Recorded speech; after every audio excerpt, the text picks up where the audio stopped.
ustedes? Sean todos muy bienvenidos a una nueva conversación de World Café Santander, donde hemos tenido grandes invitados que nos han invitado a ir un poco más allá del límite, a pensar, a reflexionar juntos sobre lo que nos está pasando, sobre la pandemia, desde distintos puntos de vista, todos ligados, por supuesto, a la especialidad de nuestros invitados. Hoy día vamos a compartir con Sebastián Bowen, él es director ejecutivo de Techo Chile y también de Fundación Vivienda, y queremos conocer con él un diagnóstico más específico, un diagnóstico que nos refleje, ¿no?, cuál es el Chile actual y cómo este Chile actual ha chocado con la pandemia, afectando sin ninguna duda a los más vulnerables. Además, ellos están llevando a cabo una hermosa campaña que se llama Chile Comparte 2020, donde básicamente se arman cajas y estas cajas se entregan mucho antes esto del anuncio de las cajas del gobierno, así es que va a ser súper interesante conversar con él y saber también cómo está viviendo tan de cerca, ¿no?, con las poblaciones más vulnerables esta pandemia o COVID-19 que nos afecta fuertemente. Seba, un gusto verte, muchas gracias por tu tiempo y por esta conversación.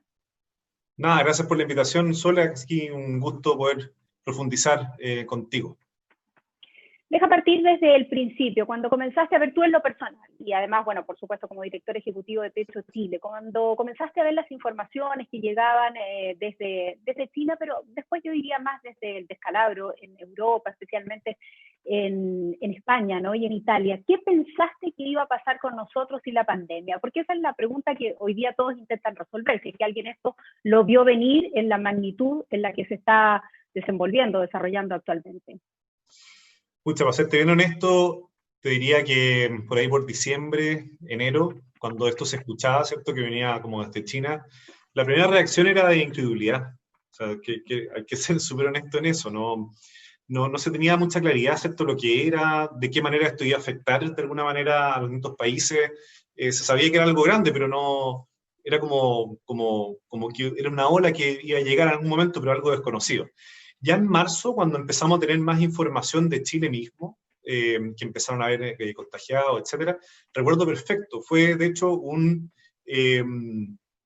fue probablemente por ahí por el 13, 12 de marzo, en el que rápidamente comenzamos a levantar información de las comunidades con las que nosotros trabajamos. Y a partir de esa información nos empezamos a dar cuenta que podía venir un impacto fuerte, sobre todo en materia no solo sanitaria, sino que en materia también de alimentación, de situación económica. Y durante todo marzo hicimos ese levantamiento, lo cual nos llevó a rápidamente generar un diagnóstico, que a partir de ese diagnóstico construir una estrategia. Y esa estrategia levanta finalmente esta campaña Chile Comparte con distintos pilares. La estrategia que nosotros proyectamos finalmente está anclada en los siguientes 4 objetivos. Dijimos, acá como Techo y como Fundación Vivienda, nosotros tenemos un rol importante en primer lugar en descongestionar los servicios de salud que probablemente se van a ver más congestionados ante esta situación, sobre todo en aquellas comunidades que están más segregadas. Lo segundo que teníamos que hacer era apoyar los impactos y mitigar los impactos económicos o habitacionales o otro tipo que iban a tener nuestras familias o las familias con las que nosotros trabajamos en las comunidades, dado la crisis sanitaria y la crisis económica también. En tercer lugar, impregnar a todas las iniciativas que hiciéramos de un enfoque comunitario, porque acá es muy fácil que planteemos el quédate en tu casa, pero nosotros trabajamos con una población que no puede quedarse en su casa, población que vive en condiciones de hacinamiento, que la distancia física no es tan posible, que muchas veces no tiene acceso a agua potable, que no tiene casa. Y por último, que cada una de las iniciativas que nosotros hiciéramos tuviera siempre un foco en incidir en materia de política pública, porque sabemos que ni Techo ni Fundación Vivienda son los encargados finalmente de proveer de todos los servicios, sino que más bien podemos estar en la frontera para mostrar innovaciones y que de esa manera el Estado, las instituciones en Chile puedan hacerse cargo. ¿Qué fue lo que ustedes vieron con anticipación? Relátame en lo que han estado trabajando, con más detalle, con más descripción, que no vieron otros, y que tampoco vieron las autoridades y que el ministro, incluso de Salud, en ese momento Jaime Mañalich, reconoció como desconocer. Él se refería puntualmente al nivel de hacinamiento, pero a mí me gustaría llevarte a un campo de reflexión un poquito más global, te lo planteaba hace algunas semanas, ¿no? No sé si no lo quisimos ver, pero la pobreza siempre estuvo ahí en latente, pero seguíamos nosotros hablando de ser un país OCDE, como si el desarrollo no fuese por un camino y esta pobreza encubierta fuese por otro. Pero ustedes han estado siempre allí, en esa pobreza. Sí, mira, frente a eso yo diría 2 cosas. La primera es que el planteamiento que nosotros hacíamos era que la población más segregada, la población que vive en condiciones de mayor pobreza en Chile, por lo tanto también la que vive en mayores condiciones de hacinamiento, y que da la situación que es la más segregada en nuestras ciudades, y a vivir la trampa, la exclusión social del COVID. Vale decir, cada uno de los planteamientos que van a haber para poder prevenir justamente el contagio o para atender el contagio, esta población no lo iba a poder llevar a cabo. Se pide en el fondo distanciamiento físico a una población que vive en hacinamiento. Se pide que vayan a los servicios de salud y a una población que los servicios de salud están más segregados y bastante más precarios. Al mismo tiempo, una población que en periodos invernales vive con mayores enfermedades respiratorias, por las formas que tienen justamente muchas veces de calefaccionarse, por el nivel de hacinamiento, también por la temperatura. La pobreza energética es muy fuerte en Chile también, hay una desigualdad energética. Y las viviendas justamente más sociales y más vulnerables tienden a ser viviendas que tienen un clima, ¿cierto?, al interior de la casa muchísimo más bajo, que invita también a resfriarse, todo eso. Entonces, finalmente, se da en un círculo vicioso, que era una población que no iba a poder vivir esas cuarentenas ni prevenir el contagio, se iban a contagiar más, y por lo tanto lo más probable es que iban a también ir a mucho más al servicio de salud y iban a haber mayores tasas de mortalidad, dado que esos servicios de salud son más precarios. Pero al mismo tiempo, se pedían cuarentena, y una población que no podía vivir esa cuarentena, porque la cuarentena significa no trabajar. No trabajar significa no tener ingresos, y no tener ingresos significa no comer. Entonces se da un círculo vicioso en esa población. A eso nosotros le llamamos la trampa social del COVID-19. Y a partir de eso es que empezamos a estructurar todo. Y cuando nosotros planteamos estos elementos en distintas instancias, en los medios de comunicación, frente a relaciones más institucionales, frente a la autoridad, nos dábamos cuenta que existía justamente el problema existía justamente... ¿Ah? ¿Cómo? De ceguera, de desconocimiento. Exactamente, había un problema que es un caso que yo saco un poco a partir del ser papá, ¿ya? Que justamente en la relación yo tengo un par de mellizos de 3 años, ¿ya? Son bien, bien chiquititos todavía, recientemente cumplidos. Y Elisa, yo tengo Elisa y Matías. Elisa justamente tiene un pequeño problema de estrabismo en un ojo, ¿ya? Y nos dimos cuenta de manera muy leve. Y cuando le llevamos justamente al doctor a revisar en el fondo este tema, nos dimos cuenta que una de las principales maneras de poder contener justamente el estrabismo es que se tapa el ojo, que se tiende a desviar, se tapa el ojo sano, digamos, para que el ojo que se tiende a desviar se ejercite y de esa manera se pueda alinear con el otro ojo. A partir de eso le fui dando vuelta y me di cuenta que nosotros tenemos una suerte de estrabismo social muy fuerte. Y es que toda información que nos lleve finalmente a no ver una realidad como nos gustaría verla, coherente, ordenada, tendemos a enceguecerla. Y es lo mismo que pasa con el estrabismo, que si tú no haces ejercicio con el ojo que se tiende a desviar, ese ojo el cerebro rápidamente lo empieza a enceguecer, para que no interfiera en la mirada en el fondo más clara del otro ojo. Y de alguna manera nosotros tenemos estrabismo social. La realidad más cruda, la realidad de pobreza, la realidad de hacinamiento, la realidad de segregación, nos la arreglamos en nuestra sociedad para finalmente no verla, y de esa manera ver solamente una realidad. Y eso nos pasa también en la toma de decisiones, a las autoridades, etc. Lo que ha sucedido ahora es que justamente hemos estructurado una estrategia para enfrentar el COVID-19 obviando esa realidad del hacinamiento y esa realidad de la pobreza que quedó de manera tan, ¿cierto?, patente cuando el ministro hace ese acto de sinceridad en contar que tal vez se había construido todo sin considerar a esa población. Lo que nosotros estamos invitando hoy día es que al revés, la forma de poder trabajar ese estrabismo social que tenemos es muchas veces tapándonos el ojo que ve las cosas todas ordenadas y forzar la vista en esa población que está más segregada, que muchas veces está más vulnerable, que está más excluida, y de a poco, con mucha dedicación, con mucho tiempo, mucho esfuerzo, ir alineando la vista, que es finalmente construir una sociedad más justa. Pero deja separarte en dos planos, a ver si podemos hacer este análisis, pues yo he tratado de hacerlo con amigos míos, con profesionales que también han trabajado mucho en el mundo de la vulnerabilidad, mundo que yo también conozco producto del reporteo. Este estrabismo social, primero analicemos el de las autoridades, porque es deber de las autoridades conocerlo. Se lo pregunté al ministro también en esa entrevista que le hicimos en el matinal, si es que esto le había inducido errores en términos del manejo de la política de la pandemia, del COVID-19, el exministro. Y bueno, él dijo que no y dio sus razones y sus argumentos, pero ¿por qué los gobiernos últimamente no han puesto foco en corregir ese estrabismo social, porque creo que no solo se trata del último gobierno, para ser justo, se trata de reformas estructurales, Sebastián, no solo relacionados con los campamentos, sino que con las viviendas, con seguir construyendo sectores segregados y la salud, ni hablar, además de la educación, que tal vez es una de las áreas que más ha intentado trabajar. ¿Por qué los gobiernos persisten en ese estrabismo social? Sí, yo creo que es súper importante el punto que tú decís de que no es solamente el último gobierno, no son solamente los gobiernos, ¿ya? Yo también creo que ahí es relevante.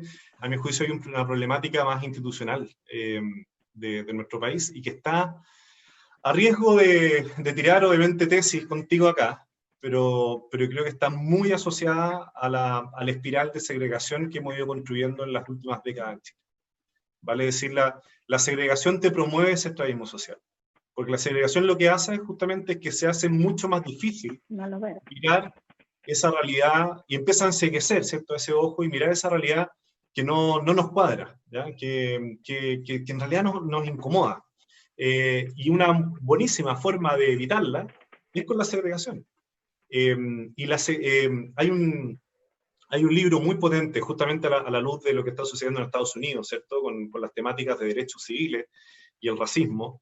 Hay un libro muy potente que se llama El color de la ley, justamente, escrito y que empieza a explicar cómo finalmente el Estado estadounidense ha ido construyendo políticas públicas que han llevado a una creciente segregación entre negro y blanco. Y resulta que en el caso chileno, ese mismo color de la ley no sería el color de la ley, sino que sería el precio de la ley.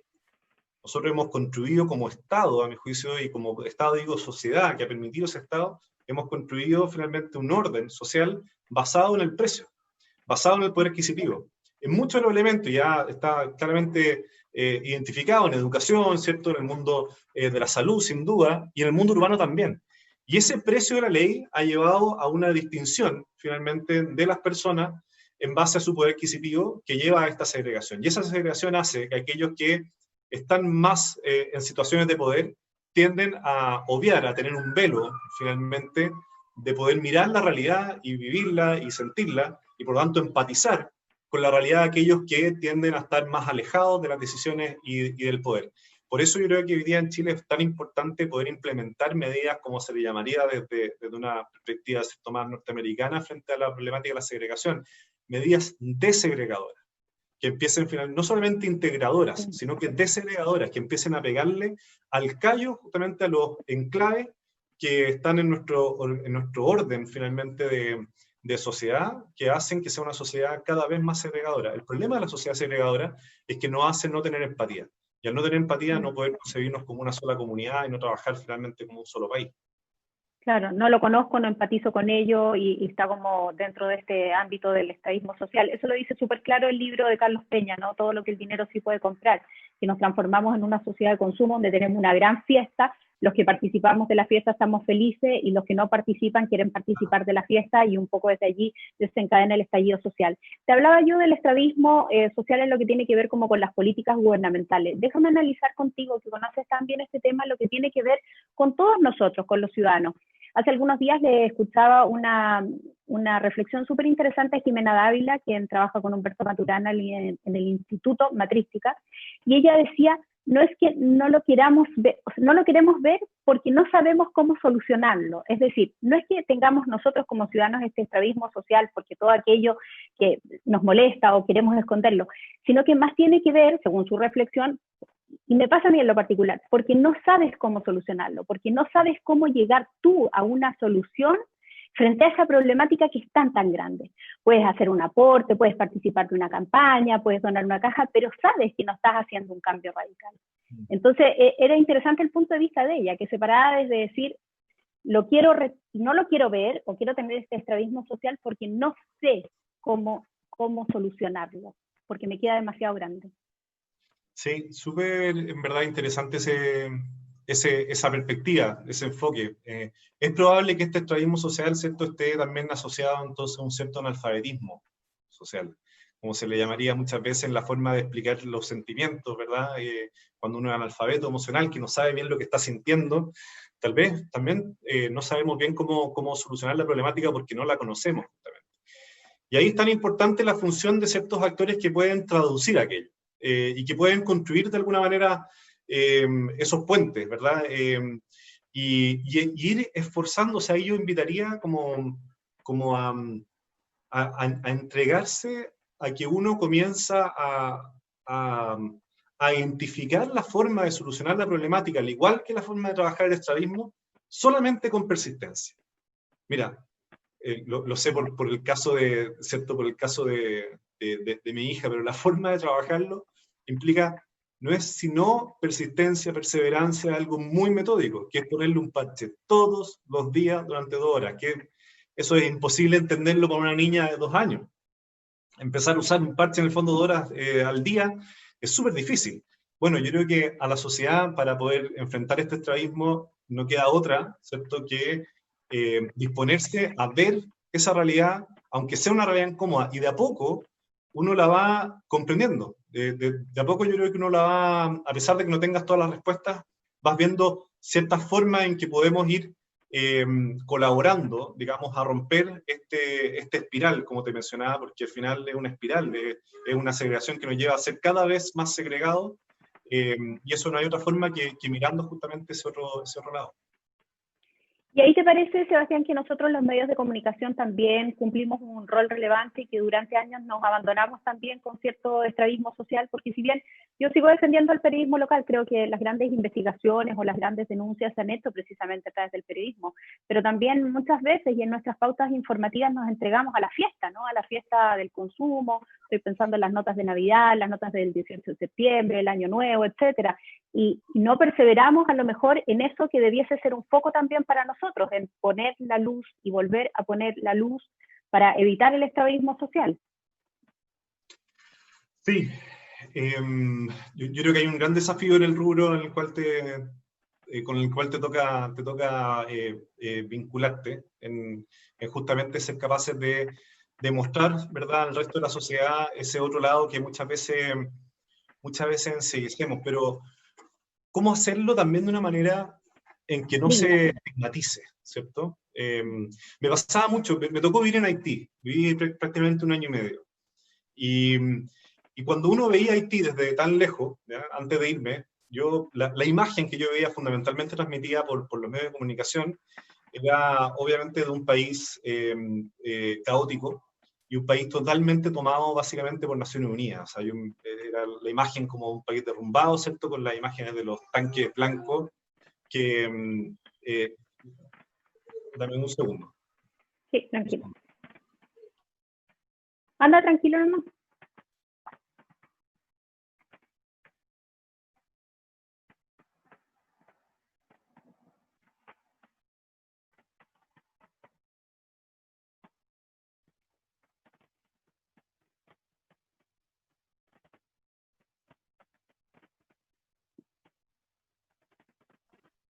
Ya, ahora sí, disculpa. ¿Sí? No, tranquilo. Vamos a retomar en que, dale, si quieres, sí. me empiezas a contar que vivías en Haití. Eso. En Haití. Mira, a mí me tocó vivir en Haití cerca de 1 año y medio, ¿ya? Y cuando antes de irme a Haití, ¿cierto?, tenía la imagen que era fundamentalmente transmitida por los medios de comunicación, que era una imagen de un país derrumbado totalmente y con básicamente los tanques blancos de Naciones Unidas y los cascos azules tomados en el país. Y al llegar me di cuenta de una realidad muchísimo más variopinta y por lo tanto muchísimo más rica. Y ahí me llamaba harto la atención la forma en que mostramos a veces, y que por lo tanto cuando se habla de estigmatizar, ¿cierto?, se habla de sacar una foto con menor profundidad al final. Es una foto como de mostrar solamente un aspecto y eso darlo a entender hacia el resto de la sociedad, que eso abarca en el fondo toda la realidad de ese fenómeno que se está observando. Y a veces tal vez nos pasa lo mismo. El caso de las huellas comunes me parece que es un caso súper interesante de analizar. Entonces, el fin de semana me tocó estar en una huella común, justamente en una villa, ¿ya?, en la Villa Maule 3 de Renca, y la organización que existe es realmente impresionante. Es realmente impresionante. O sea, está todo perfectamente calculado entre ellos, organizados. Había un sector donde se cocinaba, otro sector donde se hacía el pan, otro sector donde se juntaban todos los productos que llegaban. había un equipo de voluntarios que estaban perfectamente vestidos de blanco entero con estos trajes en el fondo para no contagiarse, que eran los encargados de llevar la comida a los que estaban con COVID positivo. Y tenían un espacio en el fondo organizado con todas las sillas para los adultos mayores que tenían que esperar la comida, y otro espacio que no tenía sillas, que era para la población en general, y ahí daban todos los días 550 raciones de alimentos. Estaban totalmente organizados entre ellos. Y a veces con lo que nos quedamos en el fondo es como con la debilidad asociada a la olla común, y no con la fortaleza.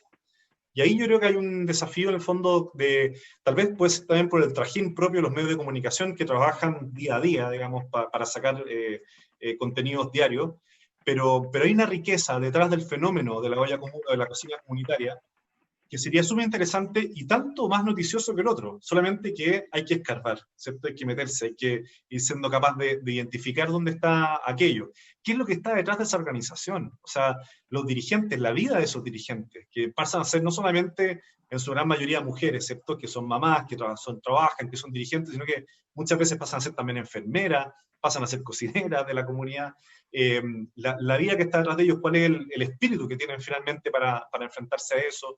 ¿Por qué existen tantos voluntarios que van todos los días a cocinar? ¿Por qué las 3 personas o 4 personas que eran este equipo que le llamaban el equipo COVID, que era el equipo que estaba encargado de agarrar las raciones y llevarlas justamente a la comunidad infectada con el virus? ¿Por qué ellos estaban dispuestos a hacer eso, a poner en riesgo, digamos, su salud, la salud probablemente también de su propio núcleo familiar?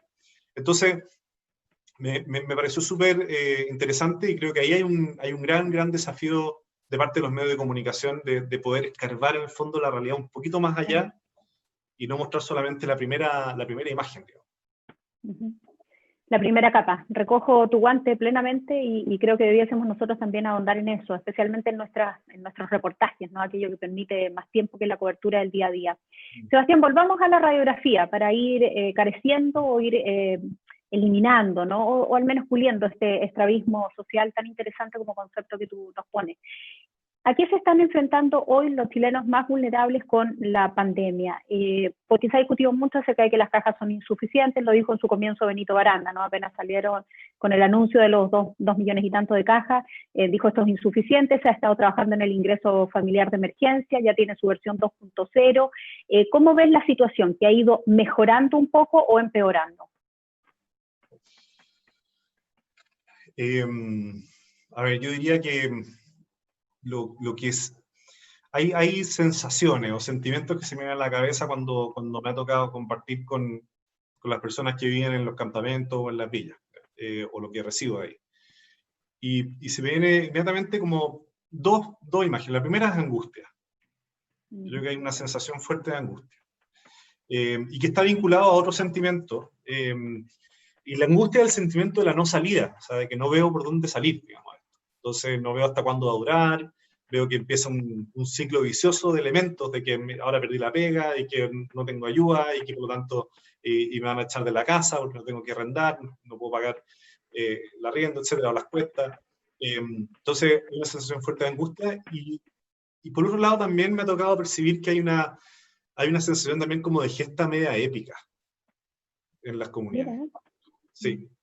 O sea, la lucha que se está dando ahí, y digo con esa palabra, la pelea que se está dando, es súper épico. O sea, es desde organizarse, digo, en las comunidades con las que nos ha tocado trabajar, no quiero generalizar, pero es de organizarse sabiendo que si ellos no se organizan, en verdad no hay salida a esto. Y tú lo ves, digamos, en el momento previo a entregar la comida, se juntan todos, hacen una oración, muchas veces con algún pastor o algún cura, digamos, y es un momento bien solemne, se echan mucho ánimo entre ellos, y empiezan entonces el proceso de repartir esto como una forma también de apoyarse, como un rito de diario, en un momento en que es muy, muy duro. Entonces, frente a tu pregunta de si se está peor o se está mejor, ciertamente se está peor, en el sentido de los datos duros, ¿verdad? El contagio, las muertes, la muerte está muy, muy cerca, o sea, está tocando el hombro, digamos, a cada una de las familias. Y eso ciertamente es duro, pero al mismo tiempo también aparece este tema de de organizarse, de la solidaridad comunitaria, con mucha fuerza. Y no lo quiero romantizar en el término como de que los chilenos nos unimos en momentos de crisis, ¿cierto? No en ese sentido, sino que como un sentimiento de sobrevivencia. O sea, de decir, mira, si aquí ya estamos abandonados del Estado, lo que se siente un abandono fuerte del Estado, desde antes del 18 de octubre, con mayor razón post 18 de octubre, y hoy día prácticamente no existe.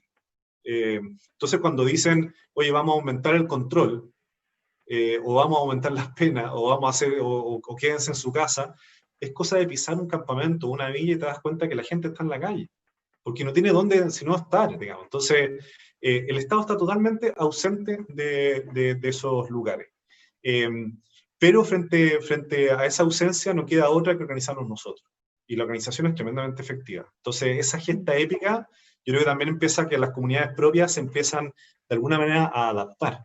Por eso yo creo que al final, mucho de lo que se ha hablado hoy día de aumentar las penas, me llama la atención de que no se hable con mayor fuerza de aumentar las facilidades para llevar a cabo la cuarentena. Si hay muchísima gente que lo que quiere es vivir la cuarentena, pero sencillamente no puede. Muchísima gente. Y sencillamente no puede dejar de trabajar, no puede estar dentro de su casa, no puede dejar de comer. Claro. Por eso mismo es más inmoral que aquellos pudiendo no lo hacen. Sin duda, exactamente. O sea, son las dos caras de la moneda, ¿cierto? Aquellos que tienen esas facilidades para hacerlo, entonces tenemos el deber de ser sumamente responsables. Y lo más interesante de todo, Sole, en este proceso, creo yo, es que de alguna manera la pandemia, bueno, lo decía, ¿cierto? Algunos artículos, creo, de Bloomberg, si mal me equivoco, pero la pandemia ha desnudado finalmente al país. Porque a diferencia de otras cosas, dentro de las cosas que la pandemia permite desnudar, es la falacia de la segregación. En el fondo, cuando tú te estás segregando y consigues que la segregación o la selección, ¿cierto? Es, digamos, es una ilusión de que tú puedes vivir con lo semejante a ti solamente y desentenderte del resto. Y la pandemia nos recuerda y nos dice, ojo, aquí somos todos uno. Somos todos un solo cuerpo concadenado, no hay otra. Si hay uno contagiado, nos contagia a todos. Por lo tanto, no hay segregación que valga. Y nos vuelve a recordar eso. Nos dice aquí, la única salida es comunitaria. La salida en el fondo segregadora no existe. La única salida es comunitaria. Y por lo tanto, ¿cómo nos vamos a organizar como comunidad? Y eso yo creo que es una de las cosas que principalmente ha develado, porque al momento en que decimos la única salida es comunitaria, entonces tenemos que mirarnos a todos, y al mirarnos a todos nos damos cuenta que hay gente que vive así nada, nos damos cuenta que vive gente digamos, al justo cada uno de los días, nos damos cuenta de todo el empleo informal que existe, todos los baches y las brechas que teníamos justamente en nuestras políticas públicas finalmente, y esas cosas están saliendo a la luz. Así que ojalá que también seamos capaces de sacar lecciones, ¿cierto?, de lo que está saliendo. Claro que sí. Seba, en esto de evitar el extremismo social, a lo que tú estás hablando y a lo que se refiere el artículo de Bloomberg, ¿no? De que asumimos esta pandemia como un país rico, no nos dimos cuenta que somos pobres, algo así, ¿no? En su título o en su análisis resumido. Hay un rol que les corresponde a ustedes como organizaciones que están ahí trabajando en el territorio, conociéndolo hace muchos años. Hablaba yo también del rol y la responsabilidad de nosotros como medios de comunicación, pero me gustaría que habláramos en conjunto de algo que has estado mencionando, ¿no? Y de manera crítica. El Estado no ha salido al rescate, al apoyo de todas estas personas que se encuentran en situación de emergencia. Y tú me describes que ellos sienten, nosotros también lo vemos en cámara, que están absolutamente abandonados, ¿no?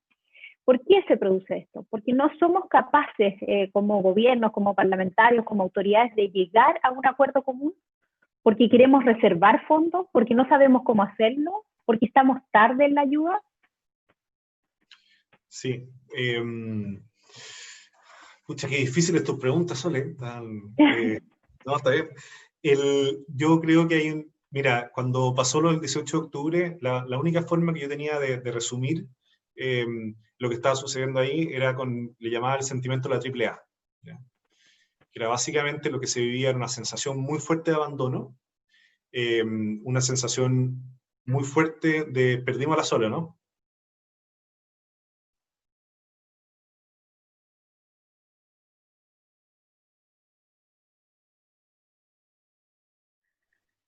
Seba, disculpa, desapareció unos segundos, se fue todo el computador a negro, pero ya retomé. Me contabas de la tesis o la teoría de la AAA.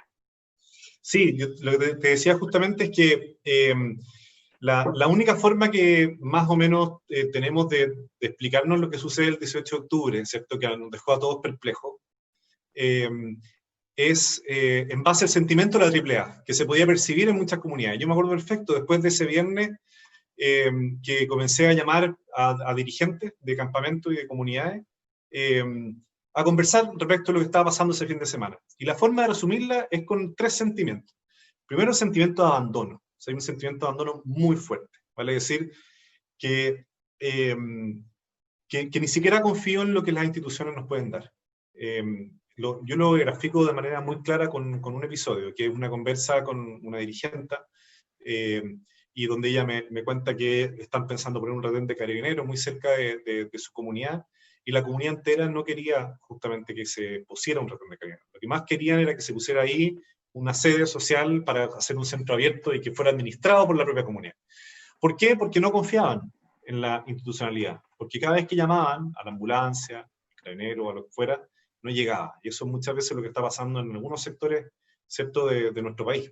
Entonces, una sensación de abandono. La segunda sensación es de angustia. Ante este abandono estoy solo, sola, frente a lo que se me viene. Y no puedo pagar las cuentas, se enferma alguien de mi familia, y eso significa un tremendo costo y no saber qué hacer. La angustia que estamos hablando ahora, frente a un problema de salud, una pandemia, bueno, ¿qué herramientas tengo para poder defenderme? Entonces, la angustia de no tener para comer, para transportarme, para una vivienda, y saber que esa vivienda puede llegar después de 8 años, que es lo que le pasa a muchas familias. O de vivir en condiciones de hacinamiento, y que ese hacinamiento esté asociado también a episodios muchas veces de violencia, de abuso, entre otras cosas. Y el tercer sentimiento es que si bien las instituciones me abandonan, y eso me hace vivir una angustia, esas instituciones existen, y existen para que sean usadas por otros, y que muchas veces ese otro no solamente usa esas instituciones, sino que abusa. Entonces el tercer sentimiento es abuso. La conjunción de esos 3 sentimientos y lo que está en el trasfondo de lo que está sucediendo justamente el 18 de octubre y en adelante, ¿cierto?, con este estallido social. De alguna manera, lo que creo que tenemos que volver a construir no es solamente un acuerdo político, sino que la sensación que percibo es que hay una retirada de las instituciones, del Estado, de los barrios más segregados, y que lo han dejado finalmente hacer una suerte de tierra de nadie. El problema es que el Estado no corre solo. Eso es algo que nos tenemos que comprender. El Estado no tiene hoy día un absoluto monopolio de cada uno de los elementos en los que se interviene. El Estado, justamente en las comunidades que deja, recordemos que el arriendo se va a hacer como un arriendo informal, será sin contrato, pero la vivienda la van a solucionar de otra manera. Se va a hacer igual. Claro, los préstamos o el acceso al crédito o el acceso al financiamiento tal vez no vendrá justamente de los bancos, pero va a venir de prestamistas, va a venir de otro sector. La seguridad, digamos, la violencia, no va a ser un monopolio del Estado, va a ser probablemente de pandillas. Entonces, cada uno de los elementos que el Estado se retira, el Estado tiene que entender que no compite solo, que hay otras formas de organización que van a emerger ahí. El problema es que esas otras formas de organización no respetan derechos. Ese es el gran problema. Entonces, si las instituciones no respetan esos derechos, entonces, ¿quién lo va a hacer? Para eso son las instituciones. Por eso duele tanto cuando una institución, verdad, pública, finalmente yo lo graficaba cuando estuve en Haití, con el caso de las luces. Manejar de noche en Haití es sumamente difícil, porque no hay luces públicas, no hay luz pública en las calles. Entonces, finalmente tú andas de noche con los focos en alto. Y cuando te enfrentas con un auto que viene justamente enfrente, ese auto también levanta los focos en alto. Y ahí, el que tiene los focos más fuertes, enseguida al otro y puede seguir andando. Entonces, al final, es una ineficiencia total. Y solamente porque no existe la luz pública, porque no existe el Estado. Cuando no existe el Estado, finalmente cada uno se rasca con sus propias uñas y gana finalmente es la regla del más fuerte. Entonces, yo creo que eso ha estado pasando con muchos sectores, y por eso, más que un gran acuerdo político, que me parece genial que lo estemos trabajando, lo más importante, creo yo, es volver a reconectar y construir un pacto entre las organizaciones comunitarias, la organización de base y las autoridades a nivel nacional. Eso para mí es lo más relevante, y creo que la gran oportunidad que tenemos de la crisis de la pandemia es volver a reconstruir ese pacto, porque no hay otra forma que construir una estrategia que tenga los dos lados, medidas públicas que vengan de autoridades nacionales, pero que sean acatadas y que sean también aplicadas por una ciudadanía de manera colaborativa y activa. Plenamente de acuerdo contigo, cuando el Estado se retira tiene competidores y el narco, por ejemplo, es uno de los mejores ejemplos al respecto. Seba, comentemos de la campaña en la que están trabajando, nos hemos puesto reflexivos, me ha encantado esto de que tú, conocedor de los territorios, entregues más herramientas para que todos nosotros podamos ver y conocer más. Pero me encantaría que habláramos también de esta campaña Chile Comparte 2020, ¿han avanzado harto? ¿Cómo van? ¿Qué necesitan? ¿Cómo podemos ayudar también? Mira, Chile Comparte 2020, se pueden, bueno, todos obviamente meter para conocer mejor, chilecomparte2020.cl. Partimos siendo una campaña de alimentación, y eso es súper importante, Sole, que no es una campaña solo de canastas básicas. Lo interesante de Chile Comparte es que es una suerte de laboratorio de distintas iniciativas para desarrollar distintos medios con un gran objetivo, que es que la población más vulnerable se pueda alimentar en este periodo y ayudarlos justamente a vivir esta cuarentena.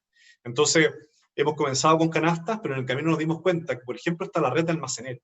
Los almacenes, finalmente, claro, es la forma en que la comunidad tiene de acceder a muchos productos, por lo tanto lo hemos hecho a través de almaceneros de Fondo Esperanza. Y asimismo, nos hemos dado cuenta que están las ollas comunes, o cocinas comunitarias, o comedores sociales, depende de cómo se le llame, en que las comunidades también se organizan, y hacen, de alguna manera, ellos solidariamente se organizan para poder llevar alimentación, por lo tanto también estamos apoyando esa forma. Y hasta la fecha, la campaña lleva más de 2 meses y medio, y nos ha parecido sumamente interesante como un mecanismo piloto, ¿ya?, para poder insumar las políticas públicas. Yo creo que mucho de lo que se ha tratado de hacer hoy día, detrás del ingreso familiar de emergencia, detrás incluso de las canastas básicas que se han entregado, está insumado por experiencias como la campaña Chile Comparte. Lo interesante es que Chile Comparte ha ido aumentando también su radio de acción. Entonces, junto con la campaña de alimentación, hemos desarrollado una campaña de salud muy fuerte, que ha llevado a hacer, ya llevamos más de 6.000 atenciones, ¿ya? O sea, 6.000 pacientes atendidos a través de operativos de atención primaria, territorial. Lo que busca finalmente eso es que las familias, cuando tengan tratamientos leves, no vayan a los consultorios para colapsarlos, digamos, sino que se puedan atender ahí en el territorio. Y eso ya lo hemos desarrollado prácticamente en todo Chile. Y asimismo, estamos desarrollando otra campaña que es Chile Comparte Calor, ¿ya?, que busca justamente un sistema de donación de cargas de gas para poder llevar calefacción y para poder llevar también posibilidad de cocinar a las ollas comunes, pero también a la familia directamente. Desarrollamos Chile Comparte Agua, que lo que busca es llevar agua potable a través de construcción de torres de agua y también que permitan almacenar, digamos, agua a través de camiones de aljibe en los campamentos que más se necesitan, por ahora principalmente en la región metropolitana. Y asimismo, prontamente vamos a lanzar la campaña Chile Comparte Vivienda, que lo que busca es, a través de la entrega de viviendas de emergencia, poder solucionar la problemática que muchas familias hoy día tienen de emergencia habitacional, que vienen en condiciones de hacinamiento o de campamento, y que a veces una pieza de 3 por 6 metros, bien aislada, puede solucionarles un gran problema hoy día. Súper, felicitaciones, porque incluso en emergencia han estado trabajando en este 360, ¿no? En este 360 sí, virtuoso. No, la verdad es que estamos muy activos, o sea, con mucha iniciativa, y lo mejor de todo esto es que son iniciativas que son colaborativas. Hemos trabajado con otras organizaciones, muy fuerte con las organizaciones comunitarias, muy fuerte también con los municipios, y muy fuerte también con la empresa privada y con el Estado. Entonces, yo creo que no hay otra forma de avanzar. Y la gran vocación que tiene Techo, al final, está en la frontera. Entonces, es justamente en la frontera que está entre aquel sistema que incluye con aquellos que están a veces invisibilizados, ¿cierto? Con este otro ojo que muchas veces enseguecemos, es que Techo y Fundación Vivienda pueden mirar ahí, en ese otro lugar que está invisibilizado, para traerlo e incluirlo, digamos. Y de esa manera hacer mucho más rica y más profunda nuestra visión como sociedad. Por eso digo que la vocación es de frontera, porque estando en la frontera es entonces después llevar a todo el resto de las instituciones. Seba, te están haciendo algunas preguntas. ¿Existen cifras o estimados de si aumentará y cuánto los campamentos post-pandemia? Cifras exactas no, sin embargo sí una tendencia. Y acá la idea es muy clara, Sole. O sea, la mejor forma que tengo de hacer la analogía es que los campamentos son como una isla, ¿ya? Imaginémonos una isla. Pero el campamento es la parte de la isla que tú ves sobre el nivel del mar. bajo el nivel del mar, la isla es mucho más grande, pero está oculta bajo el nivel del mar. La parte oculta es toda aquella vulnerabilidad habitacional. Por ejemplo, toda la población que vive en condiciones de hacinamiento, que en la práctica es un gran campamento oculto. O toda la población que vive en condiciones de arriendo abusivo, que en la práctica son los que tienden a irse después del campamento. Entonces, de esa manera, uno entiende que, imagínate que hoy día tenemos más de 1.900.000 personas viviendo en condiciones de hacinamiento. Claro. Y tenemos solamente 50.000 familias que están en esta isla que se alcanza a ver, la isla visible, ¿ya? El nivel del mar que sube y baja es de alguna manera el poder adquisitivo de las familias, o las redes que tienen. Entonces, en la medida que tengan redes, van a poder vivir en condiciones de hacinamiento muchas veces. En la medida que no las tengan, van a tener que tomarse algún terreno y van a vivir como en una situación de campamento. O muchas veces, cuando hay un aumento del precio de la vivienda, las familias no pueden seguir pagando el arriendo. Entonces, ¿dónde van a vivir? A un campamento. Entonces, el nivel del mar que sube y baja, ya sea que esta isla sea más grande o más chica, en el fondo, lo que se ve es de alguna manera ese poder adquisitivo, las redes que las familias pueden tener. Lo que vamos a vivir ahora es una crisis económica, lo que estamos viendo, que va a hacer que las familias tengan menor poder adquisitivo. Al tener menor poder adquisitivo, ese nivel del mar va a bajar. Por lo tanto, la isla, que son los campamentos, van a tener que aumentar. Y lo que va a pasar es que no solamente va a aumentar lo que se ve arriba del mar, sino que lo más probable es que va a aumentar el tamaño de la isla en su conjunto, porque también toda la población quizá irá a vivir en condiciones de hacinamiento. Y eso yo creo que es fácilmente esperable que suceda. Hoy día los campamentos son sin duda más de 50.000 familias y sabemos que eso va a aumentar. ¿De qué depende que no aumente? De dos grandes cosas. La primera es la ayuda que como sociedad y por lo tanto también como Estado seamos capaces de disponer para que esa familia, ese nivel del mar no baje. Entonces, por ejemplo, ayuda en materia de cuentas, en materia económica, de acceso a insumos básicos, de comida, etcétera, que las familias puedan mantenerse con ese nivel del mar, como te decía, y que no tengan que verse obligadas a irse a ir a un campamento. En materia habitacional también, o sea, si existe un subsidio efectivo de emergencia para el arriendo, va a permitir que las familias que están arrendando y que se ven hoy día más tensionadas a tener que dejar de pagar el arriendo, puedan seguir viviendo en esos lugares. Por lo tanto, va a depender mucho de las políticas públicas y habitacionales que estemos implementando de emergencia hoy día, pero al paso que vamos, me parece que las políticas son aún insuficientes, sobre todo por sus tiempos. ¿Ya? Han llegado tarde y lo más probable es que nos estamos demorando mucho en seguirlas conversando y no sabemos cuándo van a llegar definitivamente, y lo otro en tiempo de recuperación.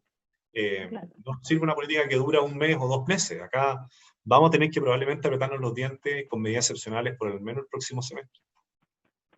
Un año, pronostican algunos. Oye, una situación similar, solo un paréntesis, va a suceder también con la clase media, ¿no? La llamada extendida y laxa clase media. Salió el fin de semana en La Tercera un artículo súper interesante de cómo también va a haber mucho empobrecimiento entre aquellos que lograron algo, que ya no lo pueden sostener dado que no tienen empleo y también caen hacia niveles de la pobreza. Seba, te preguntan lo siguiente, ¿hay alguna red de contención para personas de campamentos? Me imagino que esta pandemia los afecta el triple más que a todos nosotros. ¿Cómo los apoyan en ese sentido? Sí, la principal red de contención que ellos tienen, bueno, son evidentemente entre ellos mismos. En algunas regiones hemos generado instancias en que los dirigentes se encuentran, ¿ya? Y eso es sumamente importante. Y la red de contención que puede significar también el hecho de conectarse con instituciones como Techo, y que permite aumentar de alguna manera la red efectiva de colaboración que pueden tener.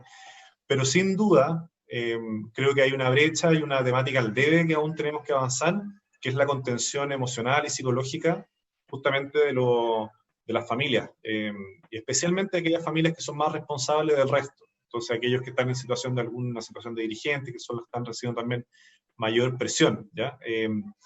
Y ante eso nos hemos percatado que está este desafío y estamos viendo posibilidades justamente de implementar iniciativas en apoyo a esa contención más psicoemocional.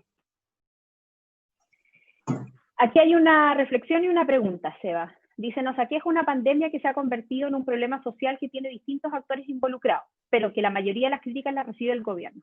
Existen, sin embargo, un montón de iniciativas como Techo que han hecho su aporte al país. ¿Cuál es la responsabilidad de ellos como organización sin fines de lucro en esta crisis?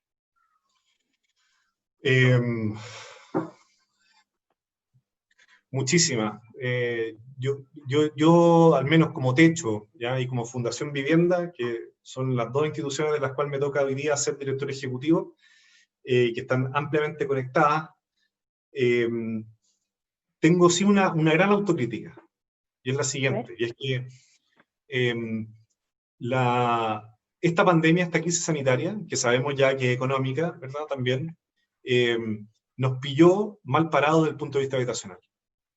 Y en un momento en que se ha planteado que la vivienda es como la principal vacuna, ¿cierto? El principal dique de contención del problema asociado a la pandemia, porque invita a las familias a poder quedarse al interior de sus hogares y protegerse de esa manera y evitar el contagio, con esa idea nos pilló en un momento en que tenemos 1.900.000 familias viviendo en condiciones de hacinamiento, nos pilló con un déficit habitacional de cerca de 500.000 viviendas, nos pilló con los campamentos aumentando de manera desaforada.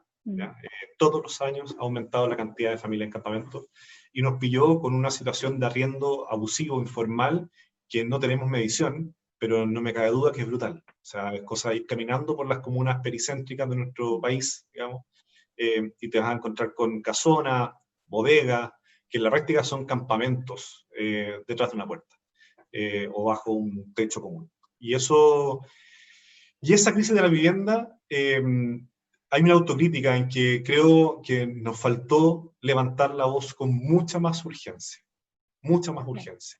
Entonces, de ver una realidad que a veces no la tratamos de enfrentar a través de reuniones, de programas, de una serie de otros elementos, pero que estamos todavía muy lentos como país. Y la gran labor, al final, de las ONG, creo yo, es innovar, fiscalizar y movilizar. Y si bien lo hacemos, creo que lo podríamos hacer tenemos que doblegar los esfuerzos para hacerlo de manera mucho más urgente. Y espero que una vez que termine esta pandemia, seamos capaces de levantar con más fuerza esa voz. Claro que sí, pensando en eso, ¿cómo podemos aportar, desde dónde, tal vez algún mensaje de esperanza? Yo sé que estamos en el tiempo más difícil, sé que nos quedan muchos desafíos por delante, pero ¿cómo podemos aportar, además de la cooperación en la campaña Chile Comparte 2020, si crees que vamos a salir fortalecidos de esto? Todos nos estamos preguntando quiénes vamos a ser después de la pandemia, no solo en lo profesional, en el ámbito personal también. ¿Crees que vamos a hacer un Chile mejor? Sí, a mí no me cabe duda que vamos a salir fortalecidos, de verdad, Soli, y no lo pienso de manera ingenua, lo pienso porque esto ha pasado en otros momentos en nuestra historia, no solamente del país, sino que de la humanidad, ¿ya? Y creo que detrás de eso hemos salido fortalecidos. Invitaría a dos cosas. La primera es entender que las comunidades son como un río, ¿ya? O las familias que viven en condiciones de mayor vulnerabilidad y sus respectivas comunidades son como si fuera un río que tiene un cauce. Son capaces de autoorganizarse, de coordinar proyectos y solucionar sus necesidades de manera autónoma. Las instituciones con las que trabajamos con ellos, incluidas las ONG, pero también el sector privado o el sector estatal fundamentalmente, la labor que tienen es de hacer que ese cauce avance más rápido y más expedito o trabarlo. Entonces, nuestra principal labor, creo yo, y lo que tenemos que lograr es que esa organización que existe, hacer que sea mucho más expedita, sumarnos a aquello. Esto no es, en el fondo, subirnos un bote y enseñar a pescar, ¿cierto? Sino que es más bien subirnos un bote que ellos ya saben perfectamente cómo se tiene que pescar, que están avanzando y es ponernos a remar con ellos. El gran peligro que a veces puede existir es que por ánimo de uno querer ayudar, ¿cierto?